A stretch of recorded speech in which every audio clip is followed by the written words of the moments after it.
Good afternoon. My name is Brandon Dillard, and I'm the manager of historic interpretation here at Monticello. You might recognize my voice because in previous live streams, I'm usually the guy behind the camera, and I'm reading questions from our audience as they come in so that we can directly engage with you while we're talking to our first person interpreter actor, Bill Barker, who portrays Thomas Jefferson. We wanted to do something a little bit different this week. Given the national conversation and given events all around us, we know that 2020 has been a challenging year. Monticello has been closed for months. We reopened this weekend due to a global pandemic. And in recent weeks in the United States, millions of people all over the country are actively fighting for equity against different forms of racial injustice, whether it's racially motivated police violence or racially motivated monuments and memories. It's a conversation that we must engage in. And working here at Monticello, we are a site of memory. And Monticello was a plantation where over 400 people were enslaved. Today, we decided that to have a conversation, we would do something that we haven't done, and I'm sure everyone knows this, that when you tune in, you're not actually talking to Thomas Jefferson. You're talking to, again, as I said, my friend Bill, who portrays Thomas Jefferson. And Bill is going to join us today. When he does so, he will be out of character. We talked about this before we would go live as to how we would best address this subject. And we thought that perhaps a good idea would be to talk about the challenge of interpreting slavery explicitly. And obviously, Bill and I, when we talk about this, we recognize that we are both white men. And we're talking about something that greatly impacts people of color and Black Americans. This Friday is Juneteenth, which marks a day of remembrance in this country for the end of slavery. And it's a day that all Americans should celebrate, and knowing that this is an institution that legally ended. But that institution legally ending was not the end of its legacies. Slavery has always existed, and slavery still exists. But the kind of slavery that existed at Monticello, race-based slavery that developed through the transatlantic slave trade and into the early United States, was inextricably intertwined with developing concepts of race, the lasting legacies of which we still struggle today, and the systems that we're still trying to dismantle. We believe, Bill and I, that we must engage this conversation. And Monticello is engaging this conversation and inviting others to do the same. I'll still be accepting questions online, and Bill and I will try to answer those as best we can. But today, we believe we're going to use this time to invite you all to join us in this, and understanding that we do have privilege as white men, and as such, a duty to engage in a conversation about all of our shared pasts and help us understand how the history of the past determines who we are today. So, Bill, I think we should start with just a little explanation of what a first-person interpreter is. So can you tell us, what does a first-person interpreter do, and what do you do here at Monticello? Well, thank you, Brandon, and thank all of you for coming to talk about, to speak with, and importantly, listen to. Because in my vocation, it is an element of theater. You cannot extricate it from theater. And what is so important to realize in our conversation, this is no mere intermission of a show. This is no entr'acte. This is the reality of our times and past times, and this conversation continues. And in my capacity as a historic interpreter, the theater is, as Shakespeare said, the thing. The play is the thing often to spark and to provoke the mind of the king, to help us look at ourselves. Shakespeare in particular succeeds in his plays to hold up a mirror in which we can see our human nature. And it's nonetheless in historic interpretation. So my vocation in interpreting Thomas Jefferson, and that is what it has been and what I have done for nearly 40 years, is to put on the vestments, but also the theater of Mr. Jefferson to help us think and to help us better understand our past and particularly who we are as Americans, and to engage that conversation, certainly as he would want. So you've made reference that you've done this for a number of years. And our topic today about interpreting slavery, talking about slavery, it's so relevant, but it has been an ongoing part of conversations at Monticello for a long time, at historic sites throughout the world. Can you tell us a little bit about how it's changed from your perspective over the years, this interpretation of slavery? Yes, we're talking about it now. And we have been talking about it for a few years, but not for the 40 years in which I've been involved.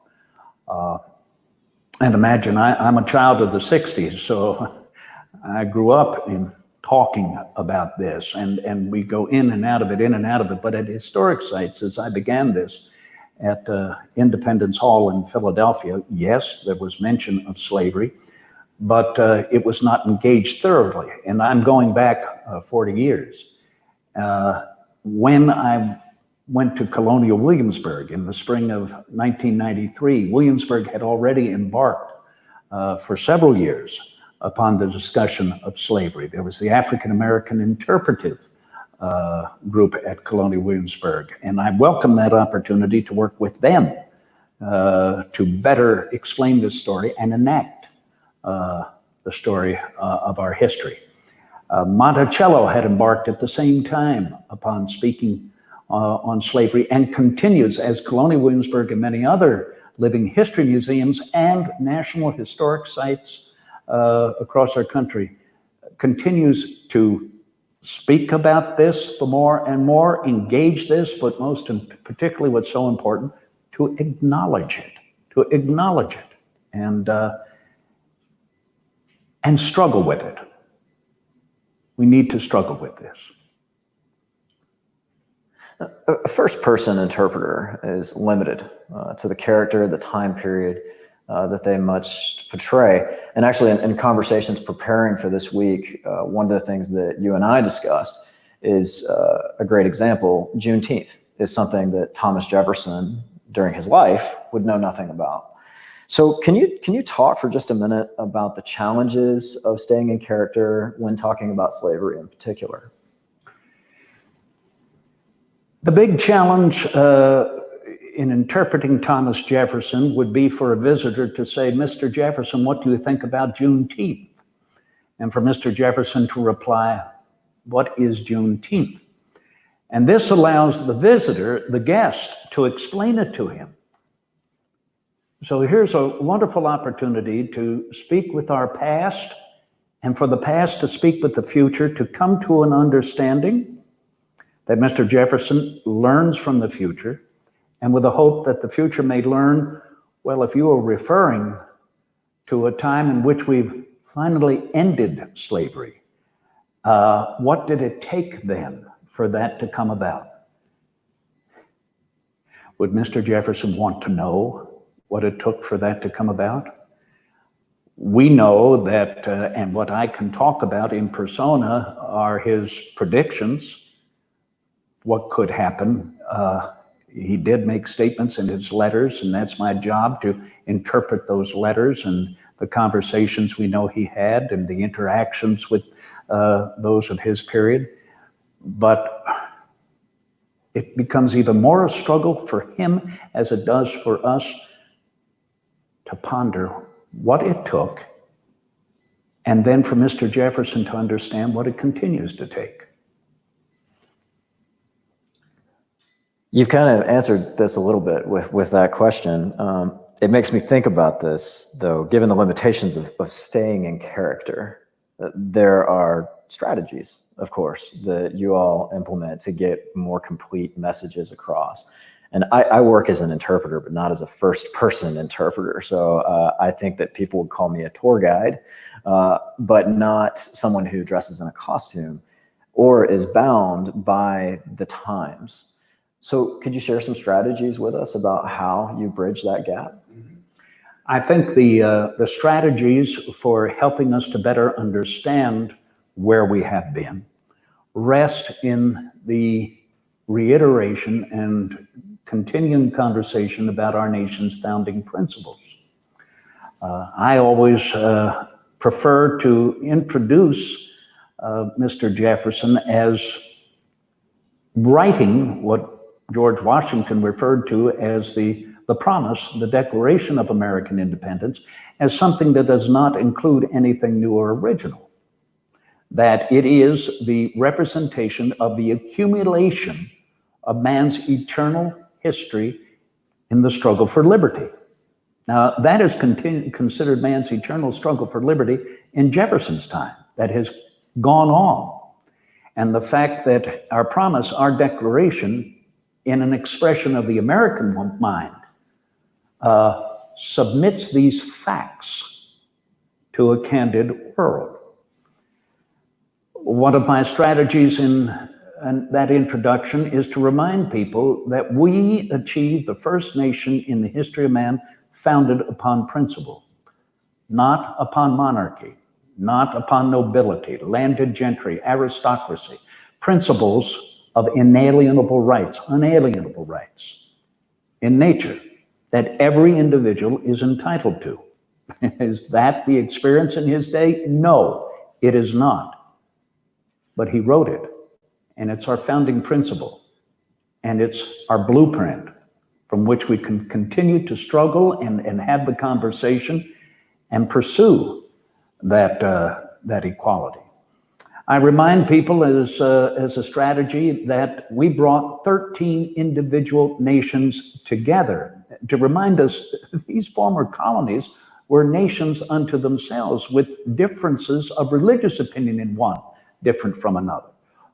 With slavery, the overwhelming experience in many, but not in others. That we brought this all together e pluribus unum, again, to work this out in a recognition that two heads are better than one, three heads better than two. That a house divided cannot stand. That's an ancient principle of unity.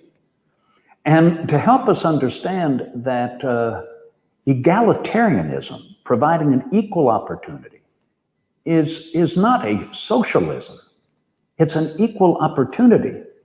It's an opportunity for everyone to be able to achieve the pursuit of their happiness, to be happy. And to understand that freedom is not free. It requires an eternal vigilance in order to reflect upon these founding principles. So those are initial strategies that I try to engage at the very beginning, and then quite obviously the conversation will continue. So we are starting to get some questions in from the audience. This is a great one. Student groups are by far the most diverse ethnically, racially, economically groups that visit Monticello, and we see in normal times we see tens of thousands of students each year. Bridget from online wants to know how you go about addressing sensitive topics like slavery when you're interpreting in front of a younger audience, and particularly school-age children.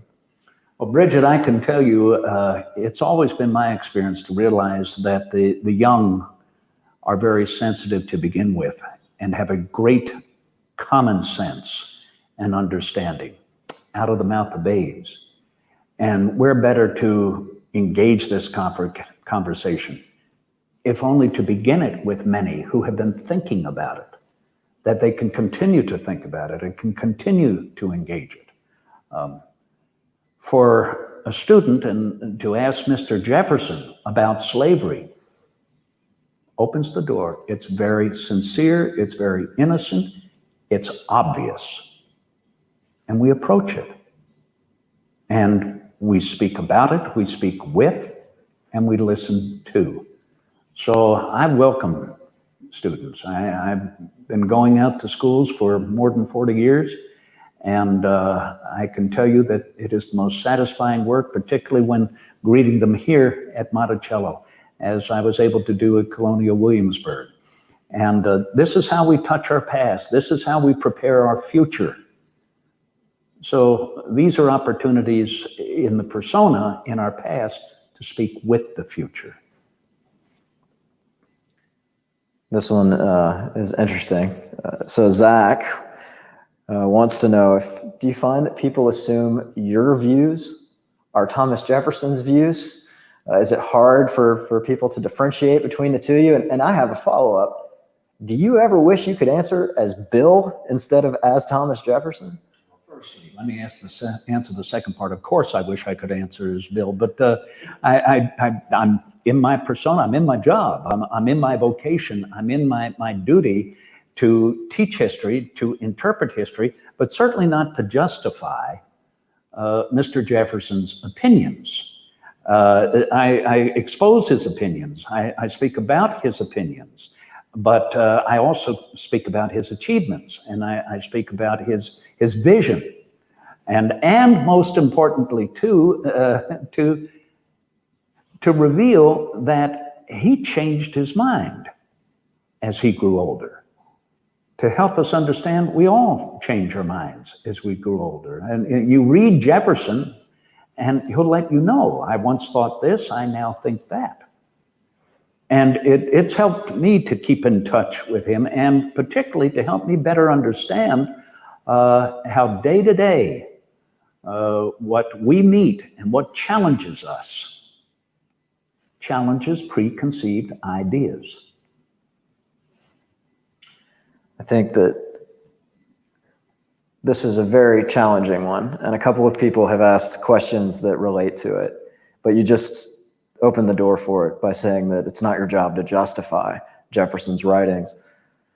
John asked about notes on the state of Virginia, and any scholar of Jefferson knows that Query 14 in Notes of the State of Virginia, where he describes his opinions on race, is the crucial element to understanding slavery. And you made me think of this earlier as well, when you said that it's changed the way that we talk about slavery. And even in my short time in the field, I've only done this for 10 years, but the way that we talk about race at historic sites and in the public discourse has changed.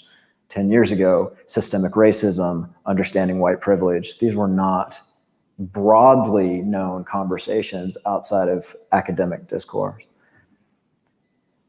Let's talk for a minute about Notes on the State of Virginia. And let's talk about another point that someone brings up, which is a complicated question, Cash, talking about how, as public historians, we can help a 21st century audience who finds this as morally abhorrent and still understand the context for it. I think that's race. I think it's clear in Notes of the State of Virginia. But can you talk a bit about how Jefferson would write about these things without justifying what Jefferson wrote?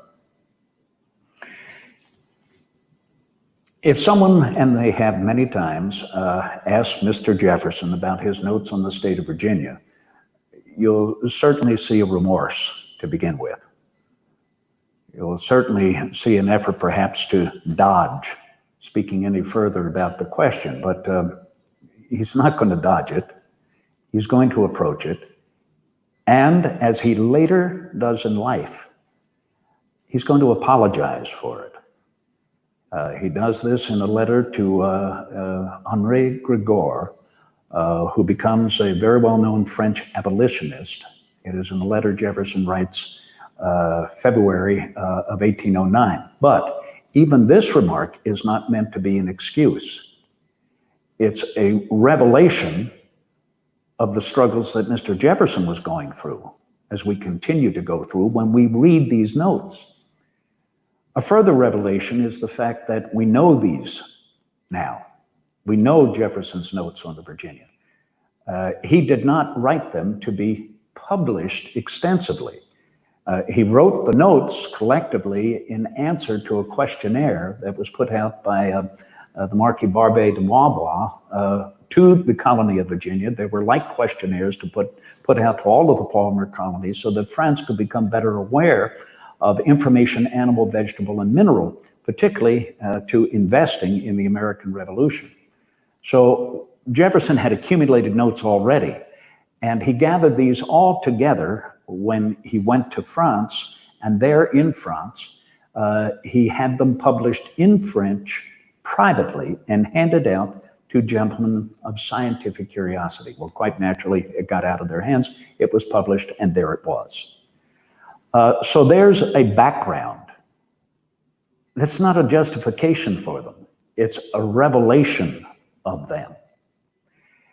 A further revelation within these notes, Jefferson makes bold statements, not only about race, but also religion. He makes bold statements about habits and customs. He makes bold statements about particular proper names that he alone has ascribed to elements in nature, flora and fauna. He answers much of these, much of the questions from Marbois de Barbet. He answers them with questions too. So here is the scientist, here's the revelation of the scientist who writes very early on, and I believe it's in notes, be so bold to question everything. Follow truth wherever it should lead us. And again, these are not justifications, they're revelations of this information. And we struggle with it, as we should, and he did. And we try to reconcile it. Can it be reconciled? I've never been able to.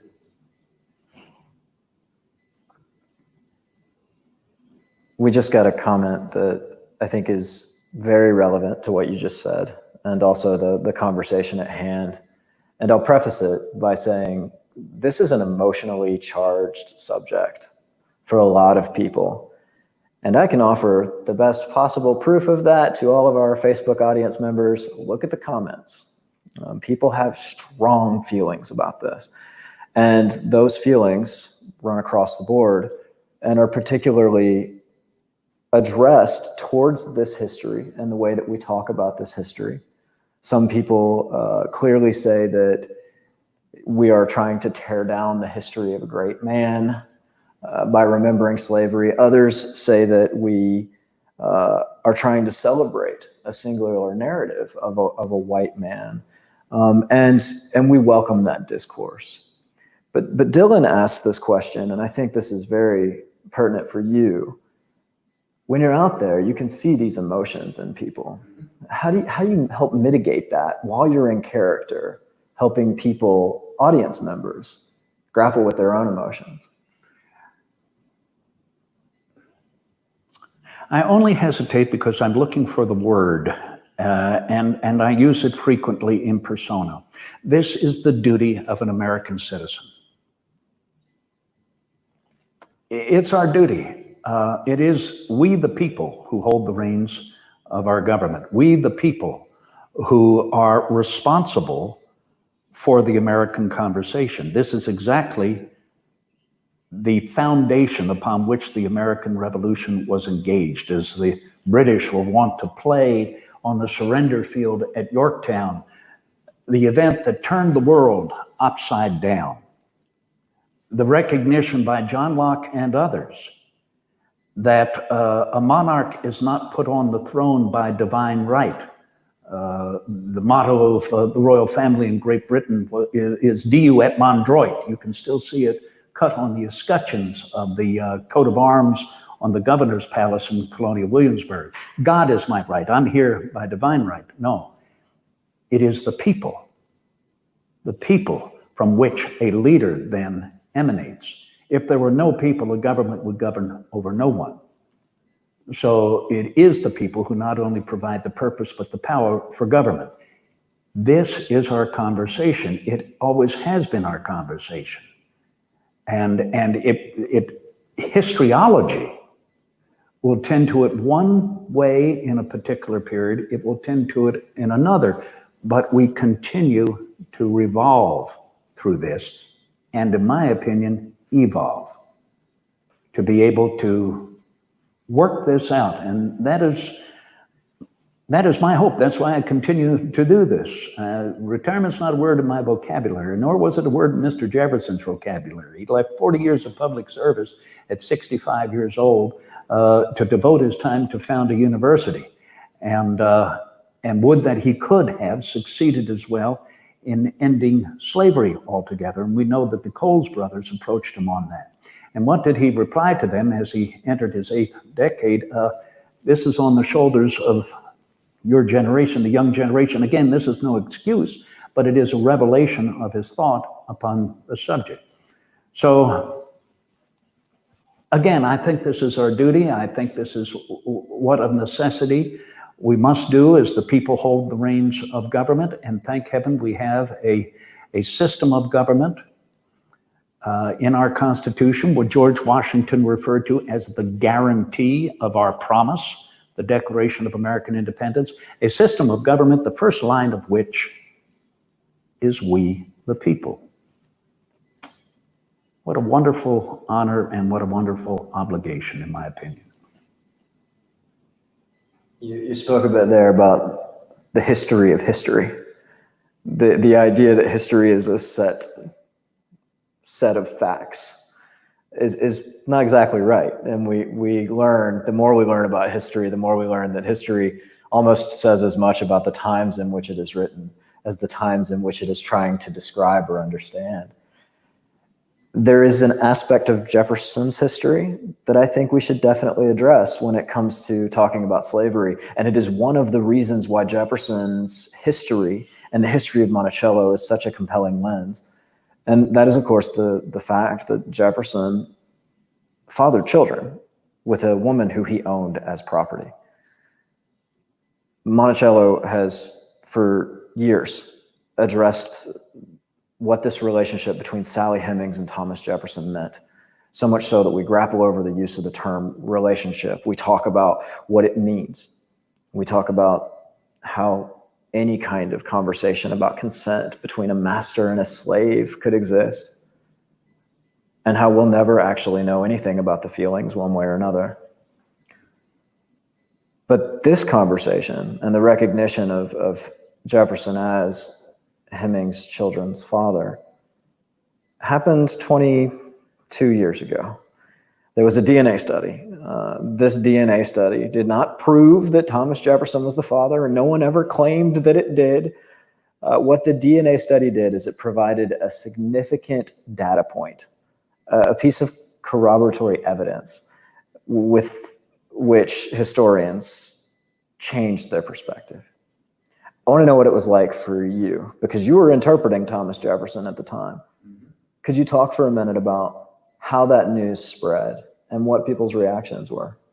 Well, I can tell you that I distinctly remember in September of 1997, there was a seminar held here at Monticello.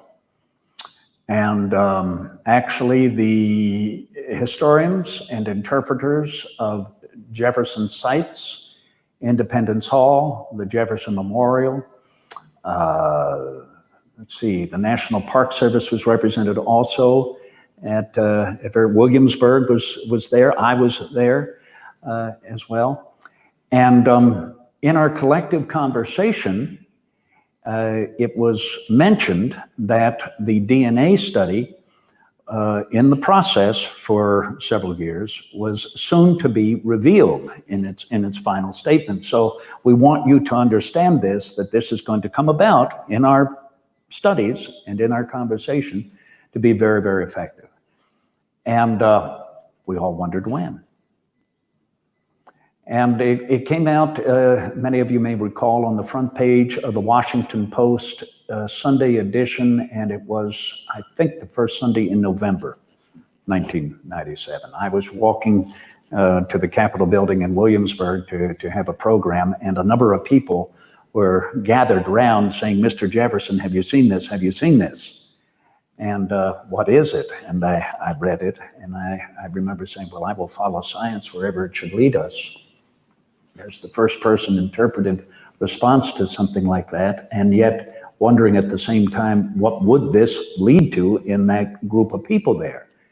Well, what it led to was someone making a remark that was politically explosive, and there then began an engagement amongst all of those people there, and they forgot Mr. Jefferson was part of it, and I was able to turn around and go off to my program. That was the beginning. It has never ended, and of course we know Mr. Jefferson never said anything about it, but what I just mentioned, a revelation, "I will follow science wherever it should lead us," is what has brought us further into this conversation. Where will science go from here and beyond? DNA is one of the most remarkable elements of science that still continues in its further perfection. It is extraordinary. And what does it show? Something that Jefferson and many others were discussing in his day. Are we all interrelated? Are we all, as the natives were wont to suggest, a family of man across the globe? There are many who are cautious to allow their DNA to be taken. I find it the most marvelous thing to help us understand better that we are all connected, that I even question race. We're all one race. That's a great segue, actually, for this next question, because it is true. And this is something that we often see with visitors to Monticello, this conversation about race. What does race mean? And, a DNA test, it can't tell you your race, right? Because race is not scientifically based. Race is a social construct. What does that mean, right? It means that race was created by human beings to categorize other human beings. And of course, that happened during the transatlantic slave trade. Now, when we look at that and we have that conversation, we can easily say race does not exist scientifically, but politically it very much does. And the realities of how people are treated because of the color of their skin are different. I've known about you and the work that you do for years, since I started in this, and you are very well respected. And so I knew that you'd done a lot of reading and a lot of studying, but when you came here and started working with us, I was blown away at the amount of knowledge that you have. And so you've been a student of history for a long time. People ask this, and so I'm going to ask you to just address it. Slavery and racism today, are they connected? They certainly are. Of course they are. I remind people in persona that though Jefferson's paternal line had been settled in Virginia from the early 17th century, though his maternal line is settled in Virginia in the mid-17th century, that does not make Mr. Jefferson any the more American than those who continue to arrive here to make for a better life for themselves and their families. I help people remember that it was, though we were colonies of England, it was not only the Englishmen coming here, that many escaping the kingdoms of the Italies, the kingdoms of the Germanys. In fact, Jefferson writes when he's sailing down the Rhine to Mr. Madison, from everything I now see, which I've already seen in my native land, I believe next to the English, the Germans make up a greater portion of our population. Well, in Virginia, Jefferson should have thought for a moment, well, in Williamsburg, that I've known for 20 years, every other face on the Duke of Gloucester Street is African American. That the great population of Virginia is nearly 50% of African American at the time that he is going to write the Declaration of American Independence. So I remind people as we talk about when their ancestors may have arrived, and what about the African American? Did not the first ship bearing African Americans sail into the Chesapeake Bay in 1619, and that was not of their own free will and volition? They were slaves, and they have been here many, many generations already. But the point of the matter is, in the founding of our nation, we began to realize before the American Revolution began that we are becoming the less and less British and the more and more, and the answer American. And then the problem begins. Because who are representing Americans? The white male freeholder, 21 years of age or older. That's Jefferson. That's his society. That is what is governing our new nation and continues to govern our new nation even when we have 22 states before Jefferson passes away. Generally, throughout our country, it is the white male freeholder. Freeholder meaning someone who owns outright his property, that has the vote, that has the say. You look at our history and you see that the admitting of states, and this is a result of the Northwest Ordinance, finds one from the north, but the next one is going to come from the south.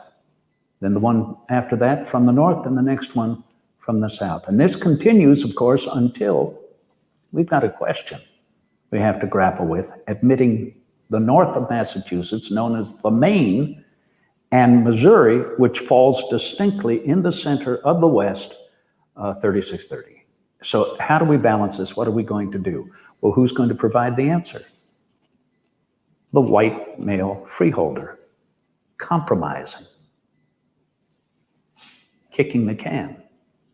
And that's when, as we began this conversation, we know Jefferson wrote to one of the first two senators in Maine, Holmes, I think it's Jonathan Holmes. This could be a fire bell in the night. It could call the knell of our union. Oh, I fear, do not see that speck on our horizon. You know, we know that part, and very few of us know the second part. I thank my Creator I will not have to live and see it, because He knows all too well I will spend the rest of my days weeping over the neglect of the grandsons who have forgotten entirely the principles in our Declaration. That's one generation between the Founding Fathers and those who contend at Gettysburg. One generation. It's an ancient adage Jefferson knew well. Man is always one generation removed from barbarism. If you forget, you fall backward. What if we had had a universal system of education before Jefferson passed away, where the child of Massachusetts, as well in Virginia, the child in the Missouri Territory, let alone the child in Georgia, Connecticut, could all be learning these founding principles at the same time, grappling and understanding, but wait a minute, it's still only the white male freeholder. Women certainly should not be allowed to vote. Yes, systemic racism is still with us, despite everyone having that opportunity to vote. Or does everyone have that opportunity and freely able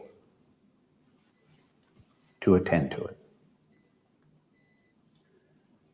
This ongoing conversation and the national conversation as well, it reminds me of something James Baldwin wrote 60 years ago.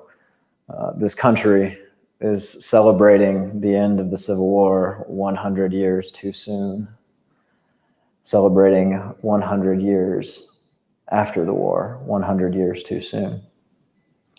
And you're talking about this long, ongoing struggle, and it's so broad, and it impacts many people in different ways, and women and American Indian people, other people of color, all of these conversations, poor people, people who don't own their own land, they intersect in different ways.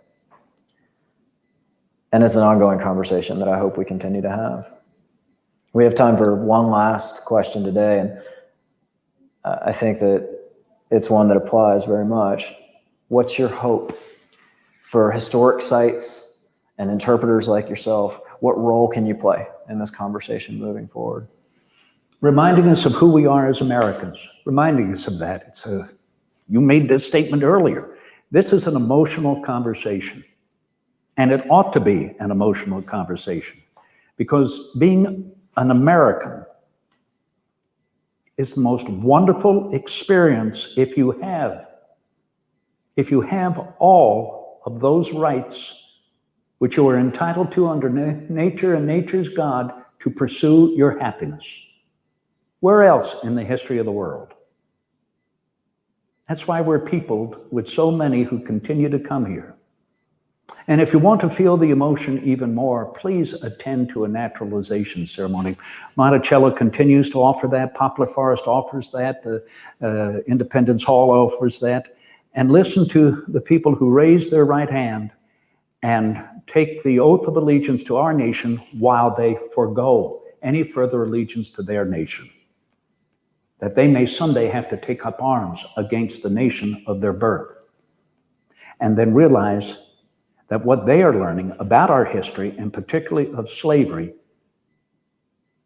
is already our charge, and has been since we started this nation. And that I hope and I know has been the pursuit and the effort of historic sites, our national historic sites, to remind us of this great honor as an American, to remind us of our duty to continue to struggle with it, and to make for a more perfect union. Thank you, Bill. And thank you all for joining us today. And I'd like to close just by saying that this conversation is pertinent to us at Monticello, and it's pertinent to the world. And Monticello itself tries to foster these dialogues. We invite you to join us in these conversations. We've opened again to the public, and we hope that in coming months, we'll see some better changes, some normalcy return to our country as we advance, hopefully through scientific defense against this disease. And we also hope to foster this kind of civic engagement that is so essential to self-governance and a fight for equity. And we believe that Monticello is a place that can allow that because of exactly what it is. The home of the man who said all men are created equal, who yet owned human beings. It's a lens through which we can understand how this country can exist based on the highest ideals of freedom and equality while being created on some of the most devastating realities of American Indian removal, of enslavement of people of African descent. And this continuing fight for equity, equality, for justice, it is most American. And the active participation in our governance, through civil discourse, through protest, that's also a duty. Join us again tomorrow as we continue this conversation with other colleagues, Gail Jessup White and Nia Bates, at 1 p.m. Eastern Time. And come back and see us again, and stay tuned to Monticello, because we'll keep having this conversation moving forward. Thank you.